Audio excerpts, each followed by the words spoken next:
Ito po ang sinasabi at reaction ng mga kababayan natin na nakapanood nitong Blue Ribbon hearing tungkol nga dito sa mga kuno ay na-deliveran, nabigyan ng maleta netong ex-Marines. Ang sinasabi nila, mukhang mas kabisado pa ni Marcoleta yung script, yung mga dapat sabihin natong ex-Marines nga na ito. Mukhang mas kabisado pa daw ni Marcoleta.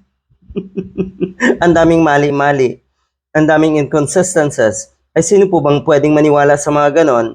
Ito ay para sa mga diehard.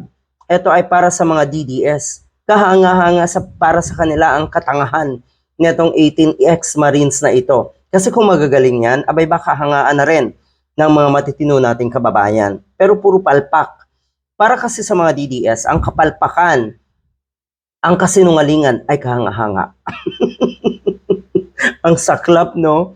Para sa kanila, ganyan ang kahanga-hanga eh. Eto mga ganitong klaseng tao ang iniidolo nila eh. Mantakin mo, ulitin ko ha, mas kabisado pa ni Marcoleta. Mas kabisado pa ni Marcoleta na pinasinungaling or na pinaratangan pa ang media na kuno ay mga bayaran. Mantakin mo, etong kadaldala na itong si Marcoleta, ang sa tingin ko ay magpapahamak sa kanya. Ang sinasabi din natong si Amy Marcos, kahit si Amy Marcos, litong-lito. Baka daw sa mga susunod na hearing ay mas malinaw na.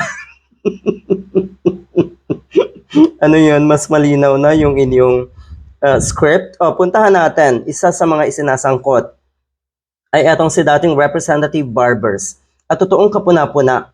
Kapuna-puna, etong mga ex-Marines members ko na ito, na ang kanilang intensyon ay para ano, ang sinasabi kasi na itong si Barbers, you're not even soldiers. You don't act like soldiers. Are you even soldiers? It seems you are just mercenaries out to make a buck. To make money. Mga bayaran kayo. Kasi kumakalat yung balita na itong mga ito daw ay binayaran ng 5 million each. Abi kahit sino, di ba?